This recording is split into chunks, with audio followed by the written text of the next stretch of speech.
ದೇವಾದಿದೇವರು ಪರಿಶುದ್ಧನು ನಿಮ್ಮ ಮನೆಗೆ ಬಂದಿದ್ದಾರೆ. Praise the Lord. ಮಾರನಾಥ. ಶಾಲೋಮ್. ನಿಮಗೆ ಸಮಾಧಾನ ಉಂಟಾಗಲಿ. ಈ ದಿನದ ವಾಕ್ಯ ಧ್ಯಾನಕ್ಕಾಗಿ ಕೀರ್ತನೆಗಳು 9ನೇ ಅಧ್ಯಾಯ 9ನೇ ವಚನ.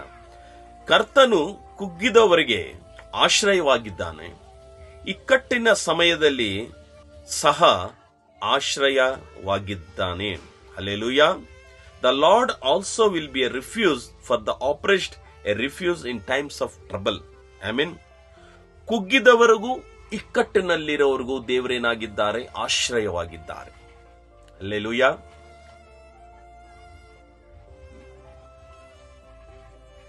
ಕುಗ್ಗಿದವರಿಗೂ ಇಕ್ಕಟ್ಟಿನಲ್ಲಿರೋವರೆಗೂ ದೇವರು ಆಶ್ರಯವಾಗಿದ್ದಾರೆ.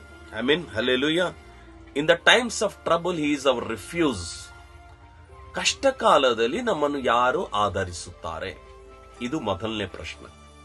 ಇಕ್ಕಟ್ಟಿನ ಸಮಯದಲ್ಲಿ ಯಾರು ನಿಮಗೆ ಸಹಾಯವುಳ್ಳ ಕರ ಚಾಚುತ್ತಾರೆ? ಇದು ಎರಡನೇ ಪ್ರಶ್ನೆ.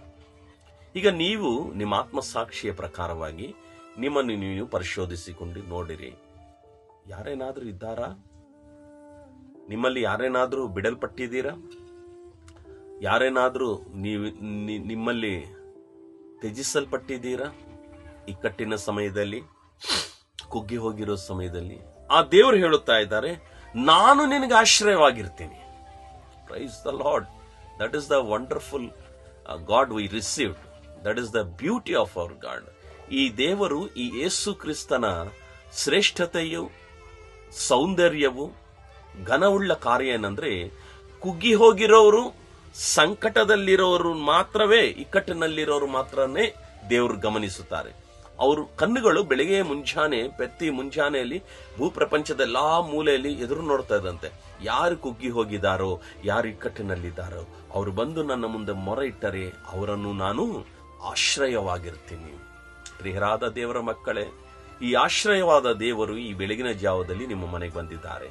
ಈ ಆಶ್ರಯವುಳ್ಳ ದೇವರನ್ನ ಬಿಡಬೇಡಿ, ಹಿಡ್ಕೊಡ್ರಿ.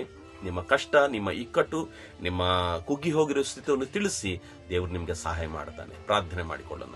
ಪರಿಶುದ್ಧನೇ, ಮಹೋನ್ನತನೇ, ಕುಗ್ಗಿ ಹೋಗಿರುವ ಇಕ್ಕಟ್ಟಿನಲ್ಲಿರುವ ಮಕ್ಕಳನ್ನು ನೀನು ಗಮನಿಸಿ ಇವ್ರನ್ನ ಆಶ್ರಯವಾಗಿದ್ದು ಇವ್ರನ್ನ ಸಹಾಯ ಮಾಡಿ, ಇವರು ಕಣ್ಣೀರು ಒರೆಸಿ ಇವರಿಗೆ ಶಾಂತಿ ಸಮಾಧಾನವನ್ನು ಕೊಟ್ಟು ಬಲಪಡಿಸಬೇಕೆಂಬುದಾಗಿ ಯೇಸುವಿನ ನಾಮದಲ್ಲಿ ಈ ಪ್ರಾರ್ಥನೆ ಬೇಡಿ ಹೊಂದಿದ್ದೇವೆ. ಆಮೆನ್. ನಾಳೆ ಮರಳಿ ನಾವೆಲ್ಲರೊಟ್ಟಾಗಿ ಭೇಟಿಯಾಗೋಣ. ಅಲ್ಲಿ ತನಕ ದೇವರ ಮಹಾಕೃಪೆ ನಿಮ್ಮನ್ನು, ನಿಮ್ಮ ಕುಟುಂಬವನ್ನು ಕಾದು ಕಾಪಾಡಲಿ. May God bless you. Praise the Lord. Hallelujah.